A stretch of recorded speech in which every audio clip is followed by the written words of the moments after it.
Tercera parte. Contenido. 9. El accidente. 10. Una era sin igual. 11. Motivos de celebración. 9. El accidente. Se desplazaba por el aire con la seguridad de quien circula por una carretera de macadam. No puede compararse a nada que haya visto antes. Hudson Borglum.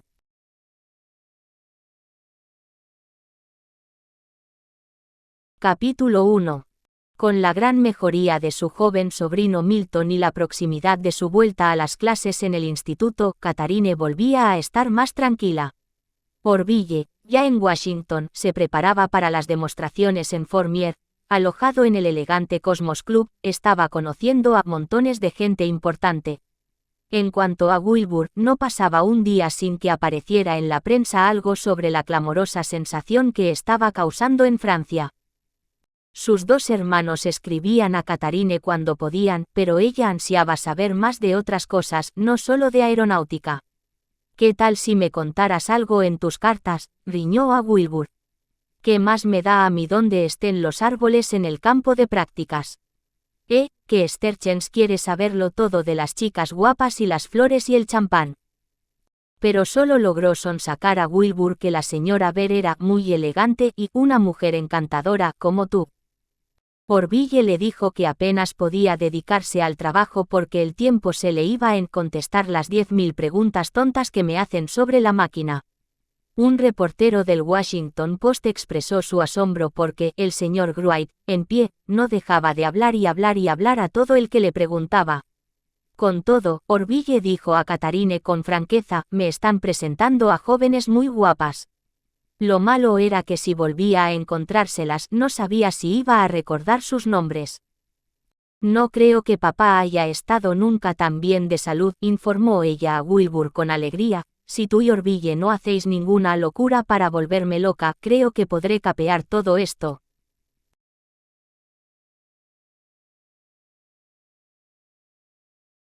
Fourmier ocupaba una franja de terreno elevado en la orilla del Potomac perteneciente a Virginia, al oeste del cementerio de Arlington.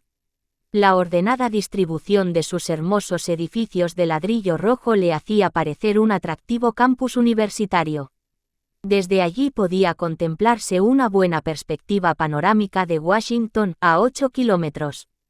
En el centro de este puesto militar estaba la plaza de armas que medía aproximadamente 300 metros por 200 y era allí donde Orville iba a realizar sus pruebas de vuelo. Era un espacio aún más pequeño que el de Les Unaudieres donde hubo de trabajar Wilbur, pero tenía a su disposición una espaciosa caseta que servía de hangar y una docena de militares dispuestos a ayudarle. Iba y venía desde la ciudad en tranvía. Después de varios días de problemas con el motor, con la ayuda de Charlie Taylor y Charlie Furnas que llegaron de Dayton logró poner todo en orden conforme a lo programado. Sería la primera actuación pública de un avión Wright ante un gran número de espectadores en los Estados Unidos, y la máquina en la que Orville iba a elevarse por el aire nunca había volado hasta entonces. No fue hasta avanzada la tarde del 3 de septiembre cuando la llevaron rodando hasta su posición. Orville estaba muy nervioso, era evidente.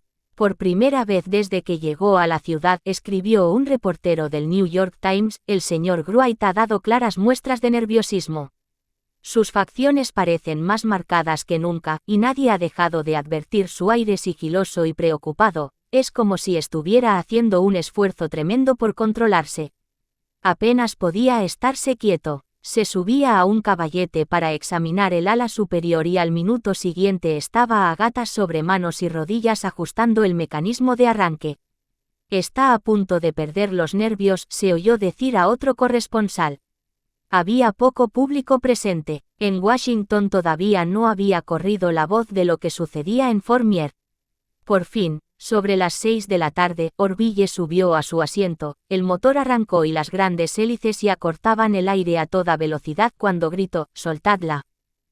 Las pesas de la catapulta cayeron y el avión salió disparado por el carril, avanzó 15 metros o más volando casi a ras de la hierba y se elevó en el aire. Todo el mundo gritaba. Al llegar al fondo del campo de ejercicios, Orville giró, dio la vuelta y emprendió el regreso.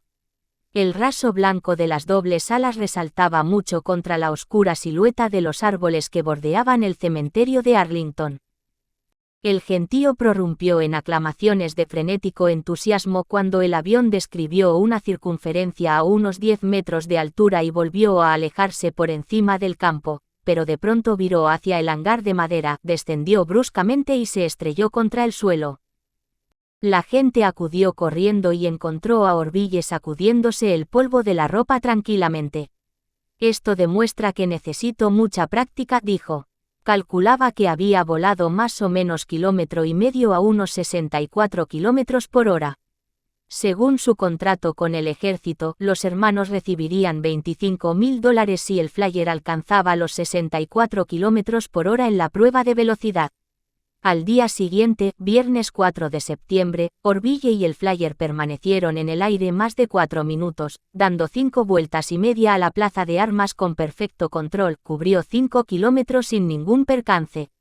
Al presidente de la Junta a cargo de las pruebas, el comandante George Skier, le pareció un vuelo espléndido.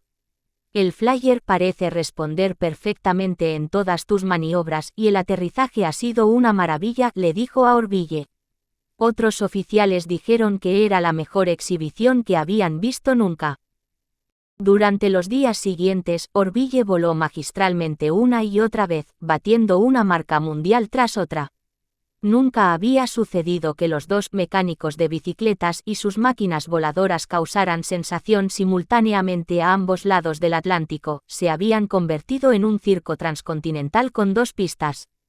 Solo que ahora era el más joven y el menos conocido de los dos al que tocaba ser protagonista. A primera hora de la mañana del miércoles 9 de septiembre, con relativamente pocos espectadores presentes, Orville dio 57 vueltas a la plaza de armas de Fourmier, permaneciendo en el aire casi una hora. Cuando la noticia de que quizá volara otra vez por la tarde llegó a Washington, las oficinas cerraron y más de 1.000 altos cargos públicos, miembros del gabinete, directores de departamento, personal de embajadas, congresistas cruzaron el Potomac en tranvía y en una avalancha de automóviles para verlo de primera mano.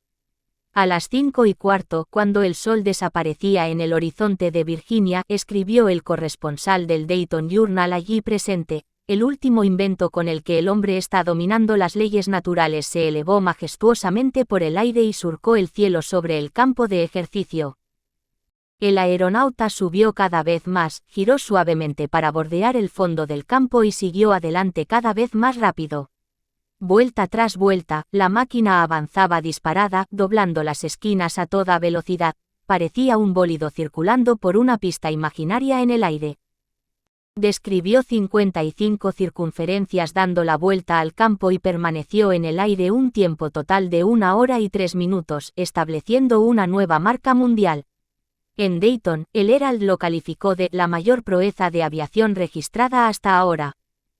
Al día siguiente, el 10 de septiembre, contra un fuerte viento, Orville estuvo en el aire todavía unos minutos más. Preocupado porque Orville pudiera haber perdido la cuenta del número de vueltas que había dado al campo, Charlie Taylor se subió a la caseta del Flyer con un bote de pintura blanca y una brocha y empezó a trazar el número de vueltas en el tejado de tela asfáltica en cifras lo bastante grandes para que Orville las viera. La emoción del público se agudizó cuando Charlie dibujó los números 50 y 55. Y después empezó a hacer señales con los brazos. No fue hasta después de atardecer, al completar las 57 circunferencias y media, cuando Orville volvió a bajar a tierra. Tras descender en picado para aterrizar, se dirigía directamente hacia las gradas cuando los patines del avión golpearon el suelo levantando una nube de polvo. La máquina se detuvo a 6 metros escasos de la multitud. Entre el público de aquel día estaba el famoso escultor Woodson Borglum, que más tarde tallaría los rostros del monumento del Monte Rushmore. La primera vez que vio el avión de Orville posarse en el suelo, no le impresionó demasiado. Le pareció algo que podría construir un niño, no se parecía a la máquina voladora que había imaginado. Pero Orville ya había despegado otra vez. Podía volar a su antojo, se movía a voluntad. Se desplazaba por el aire con la seguridad de quien circula por una carretera de macadam. No puede compararse a nada que haya visto antes. Las alas no parecen moverse, no hace pensar en los pájaros. Tiene vida, tiene fuerza. Y sin embargo, era tan simple, escribió Borglum, que uno se preguntaba por qué no se había construido mucho antes. Los coches tocaban la bocina y todo el mundo vitoreaba a Orville cuando bajó de su asiento. Al mismo tiempo le entregaron una carta de Wilbur. Orville sonrió. Era la primera carta que recibía de su hermano en 2 semanas, dijo, y parecía complacerle tanto como el triunfante vuelo que acababa de hacer. Había estado en el aire casi 1 hora y 6 minutos, una nueva marca mundial. Al gentío que rápidamente le rodeó le pareció el hombre más tranquilo de todos los presentes, sin rastro de nerviosismo. Tampoco mostraba ningún signo de fatiga, y al verlo por allí, incluso preguntó al teniente Frank Lamb, miembro del comité que evaluaría las pruebas, si le gustaría subir mientras todavía quedaba algo de luz. Así pues, los dos despegaron y volaron un poco justo cuando salía la luna llena de septiembre. Al día siguiente Orville batió una nueva marca con un vuelo de 1 hora y 10 minutos durante el que enfervorizó a la multitud dibujando en el aire 2 figuras de 8. Realizó una maniobra tras otra como un acróbata en plena función, a veces doblando las esquinas tan abruptamente que el avión parecía ponerse casi de canto. Bajaba rozando el suelo, escribió un reportero del New York Herald. Pasaba por encima del suelo a la altura de 2 hombres. Subía uniformemente y con elegancia hasta que el espacio entre él y el suelo era de 45 metros. Pasaba casi rozando los árboles del cementerio de Arlington. En un vuelo de 58 vueltas al campo, probó todas las combinaciones de palancas y alas. En ningún momento hubo fallos de motor ni indicios de peligro.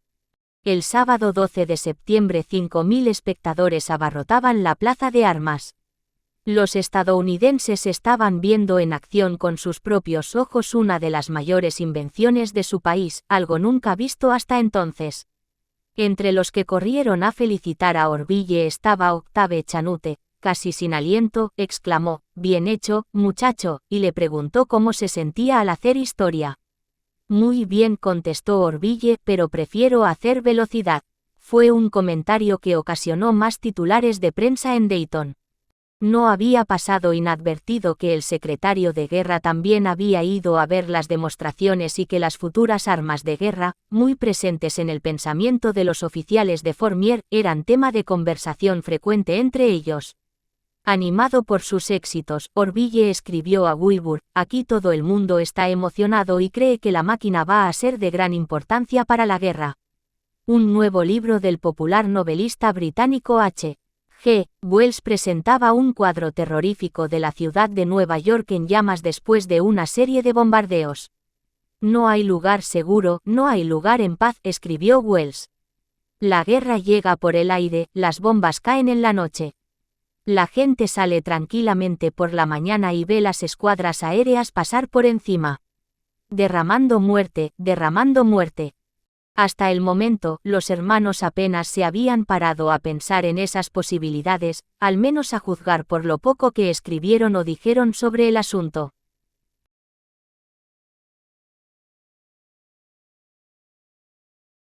En Dayton nadie recordaba una ocasión de tanta euforia, sobre todo en el N7 de Hawthorne Street, como Catharine escribió el domingo en una larga carta a Wilbur.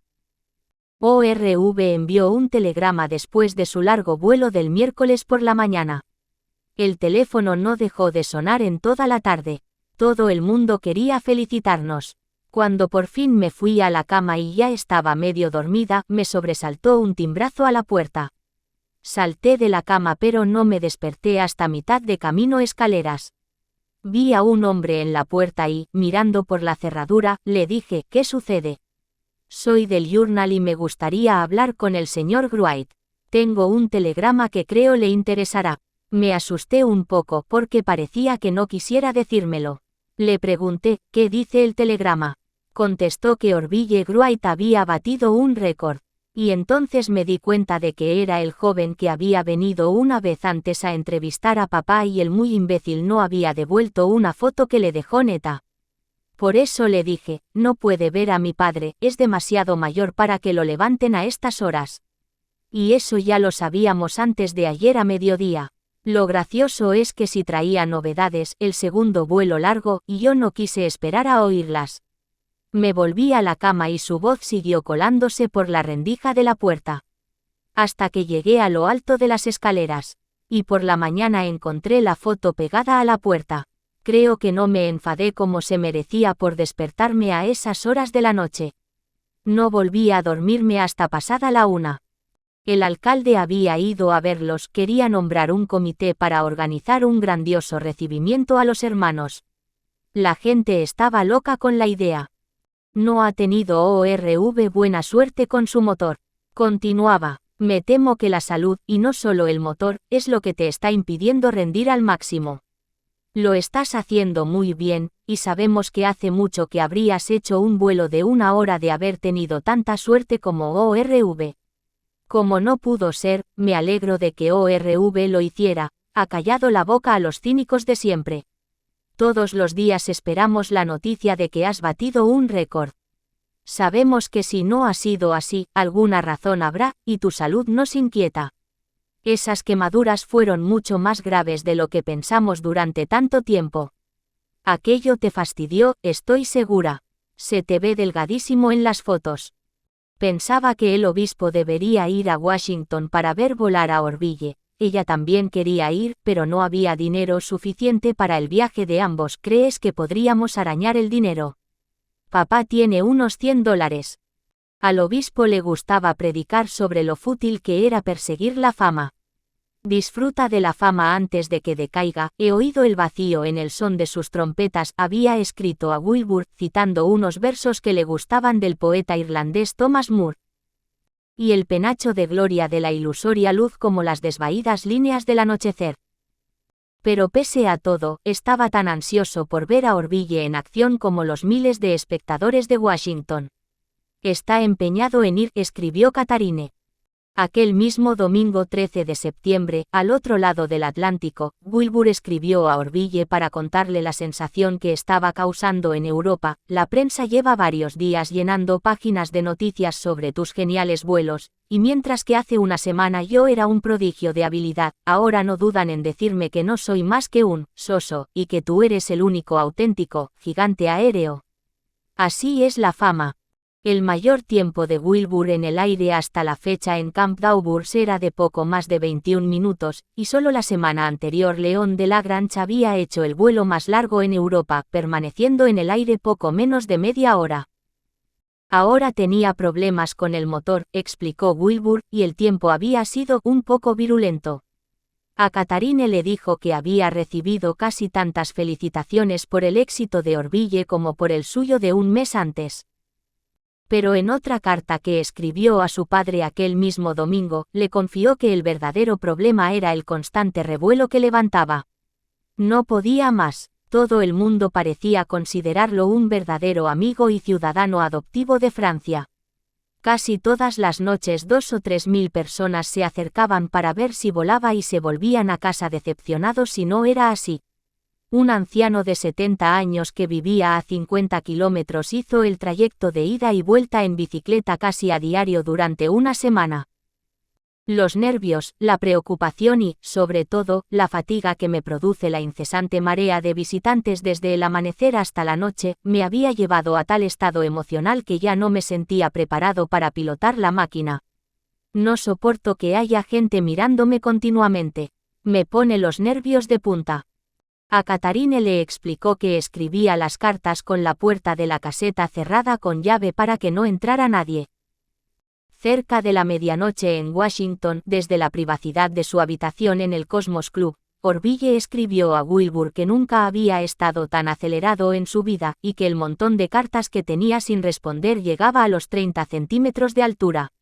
A Catharine le dijo que tal como estaba el tiempo, probablemente tardaría aún unos días en calmarse. En todo caso, añadió, no creo que vaya a hacer más pruebas de vuelo. En la breve temporada que llevaba en Fourmier, Orville había establecido 7 marcas mundiales. Para añadir más emoción todavía, los rumores en Washington y un artículo del New York Times del 15 de septiembre coincidían en que el presidente Roosevelt pronto anunciaría su intención de subir al avión con Orville. A muchos les pareció muy propio de un presidente tan dado a adherirse a lo insólito. 2 años antes había sorprendido al país sumergiéndose en submarino en las aguas del estrecho de Long Island. Si el presidente me pide que lo lleve a volar, no puedo negarme, por supuesto, respondió Orville cuando los reporteros le preguntaron. Pero no era muy partidario. Lo siento, dijo, no creo que el presidente de los Estados Unidos deba correr tales riesgos. Capítulo 2. El jueves 17 de diciembre el día estaba despejado, hacía fresco y las condiciones del viento eran ideales. Cuando Orville iba a despegar, el público sumaba ya más de 2.600 espectadores. Las expectativas eran más altas que nunca. A petición propia, se asignó como pasajero en el avión de Orville a un joven oficial del ejército, otros 2 oficiales habían volado antes con él y Orville no había puesto pegas. Esta vez, sin embargo, aquel joven no le gustaba, y tampoco se fiaba de él. El teniente Thomas Selfridge, de 26 años, era de San Francisco y se había graduado en West Point. Entre los ancestros que llevaban su mismo apellido había 2 eminentes figuras militares, un abuelo y un tío abuelo, ambos contraalmirantes. El tío abuelo Thomas Selfridge había sido el oficial de la Marina al que en 1870 encargaron estudiar el Istmo de América Central y determinar por dónde abrir un canal del Atlántico al Pacífico. En poco tiempo, el teniente Selfridge se había convertido en uno de los expertos en aviación del ejército más efusivos y mejor formados. Era alto, guapo y agradable, y le habían admitido en la Junta Aeronáutica del Cuerpo de Señales. También era miembro de la Asociación de Experimentos Aéreos, la AEA, una asociación en favor del progreso en el diseño de máquinas voladoras, fundada y dirigida por Alexander Graham Bell. Esto último en concreto preocupaba a Orville. El joven tenía buena formación e inteligencia, había contado Orville a Wilbur en una carta, pero era prácticamente seguro que se trataba de un espía para Bell y los de la AEA. No me fío de él ni un pelo. Selfridge intenta hacernos todo el daño posible por la espalda, pero finge gran cordialidad, Orville contó a su padre. La idea de alguien así sentado junto a él en el aire no le gustaba nada. Además, Selfridge pesaba 80 kilos, más que ningún otro pasajero a quien Orville hubiera llevado hasta el momento. Aún así, como miembro de la Junta de Valoración, claramente tenía derecho a un vuelo, y por eso Orville había accedido. Muy contento, Selfridge se quitó el abrigo y el sombrero de campaña, se los entregó a un amigo y se sentó junto a Orville, que, como de costumbre, llevaba traje oscuro, cuello almidonado, corbata negra y su gorra de cuadros escoceses. Cuando a las 5:14 Charlie Taylor y Charlie Furnas hicieron girar las hélices para poner el motor en marcha, el avión avanzó por la pista y se elevó más lentamente de lo normal, según pareció a los que miraban. Recorrió de 10 a 15 metros sin apenas despegarse de la hierba antes de empezar a trepar por el aire. El avión volaba a unos 23 metros de altura cuando llegó al fondo del campo, dio la primera vuelta limpiamente y regresó a unos 30 metros sobre el suelo. Se veía al teniente Selfridge tratando de decirle algo al señor Wright, informó el Washington Post. Movía los labios y tenía la cara vuelta hacia el aviador, que miraba directamente al frente con el cuerpo tenso y rígido. El avión dio 3 vueltas al campo a unos 65 kilómetros por hora. En la 4ª vuelta, volando en dirección al cementerio de Arlington, Orville disminuyó un poco la velocidad. Todo parecía ir bien. Pero de pronto, cuando el avión pasaba sobre el garaje aéreo, se vio como una pieza de considerable tamaño salía despedida por el aire. «Es un trozo de hélice», gritó uno de los oficiales del ejército. Orville más tarde dijo haber oído un sonido inesperado, un leve golpeteo, en la parte trasera de la máquina. Aunque un rápido vistazo hacia atrás no le reveló nada, disminuyó la velocidad del motor e inició el aterrizaje.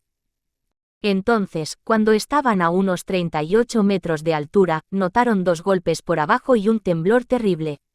Orville apagó el motor para intentar el aterrizaje planeando. Tiró lo más fuerte que pudo de las palancas de dirección y equilibrio lateral, pero sin efecto, y rápida como el rayo, la máquina se inclinó hacia adelante y empezó a caer en picado. Al teniente Selfridge, que había estado callado hasta ese momento, solo se le oyó exclamar en un susurro: «¡Oh, oh!». Los espectadores en tierra miraban con horror los bandazos que el avión fue dando hasta empezar a caer en picado como un pájaro abatido de un disparo en pleno vuelo, en palabras de Orville. Se estrelló contra el suelo con un golpe aterrador, levantando un remolino de polvo. Además de Charlie Taylor, unos 6 hombres entre militares y periodistas corrieron a ayudar, precedidos por 3 jinetes de caballería a lomos de sus monturas. Orville y el teniente yacían boca abajo sepultados bajo los restos manchados de sangre del avión. Orville estaba consciente, pero gemía de dolor. Selfridge yacía inconsciente, un gran corte le cruzaba la frente, tenía la cara cubierta de sangre. La escena del accidente se convirtió en un absoluto caos. Los oficiales gritaban órdenes, los automóviles tocaban la bocina. Cientos de espectadores se abalanzaron hacia allí y tuvieron que ser contenidos por los soldados de caballería, uno de los cuales gritó: «Si no retroceden, arrolladlos». Varios médicos militares y un doctor de Nueva York que había entre el público hicieron lo que pudieron por los 2 heridos hasta que llegaron las camillas y pudieron trasladarlos al hospital de la base en el otro extremo del campo. Un reportero escribió que había visto a Charlie Taylor agacharse y aflojarle la corbata y el cuello de la camisa a Orville y luego, dando un paso atrás para apoyarse contra un extremo del avión destrozado, echarse a llorar como un niño. Entre la multitud que se congregó a la puerta del hospital al llegar la noche estaban Charles Flint y Octave Chanute. No fue hasta avanzada ya la noche cuando salió la noticia del hospital. Orville se encontraba muy grave, tenía una pierna, la cadera y 4 costillas rotas, pero no se temía por su vida. El teniente Selfridge, sin embargo, había muerto a las 8:10 por traumatismo craneal grave sin haber recuperado la consciencia. Su muerte fue la primera en la historia del vuelo a motor. Ante el cuerpo de señales del ejército, el comandante George Skier afirmó que el teniente Selfridge había sido un espléndido oficial con una brillante carrera por delante. Pero ningún testigo de los vuelos de los días anteriores tenía razones para dudar de que el problema de la navegación aérea estaba resuelto. Aunque el señor Wright no volviera a subirse a un aeroplano, dijo Skier, su trabajo de la semana pasada en Fourmier le habrá asegurado un lugar imperecedero en la historia como el hombre que mostró al mundo que el vuelo a motor es una conquista. Nadie mencionó el hecho de que el pasajero de Orville aquel día también podría haber sido Theodore Roosevelt.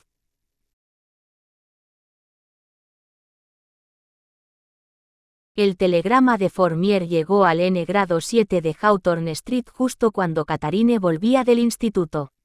El obispo Wright estaba en Indiana asistiendo a un congreso de la iglesia. Catharine no lo dudó en ningún momento, poniéndose en marcha de inmediato, llamó al director del colegio, le contó lo sucedido y le dijo que se tomaba un permiso indefinido. Luego metió rápidamente en una maleta la ropa que pensó necesitaría, y a las 10 de aquella misma noche ya iba hacia Washington montada en el último tren. El obispo Wright también había recibido la noticia, pero de lo poco que escribió en su diario no puede deducirse cuán aturdido o alarmado estaba. No obstante, excusó su ausencia del Congreso para regresar a Dayton sin demora. Una vez allí, escribió a Orville claramente conmovido: «Me aflige tu dolor, y comprendo la decepción de ver pospuesto tu éxito definitivo como aeronauta. Pero todos estamos agradecidos de que hayas salvado la vida y esperamos que tengas una recuperación rápida aunque tediosa, y que triunfes en el futuro tanto como en el pasado».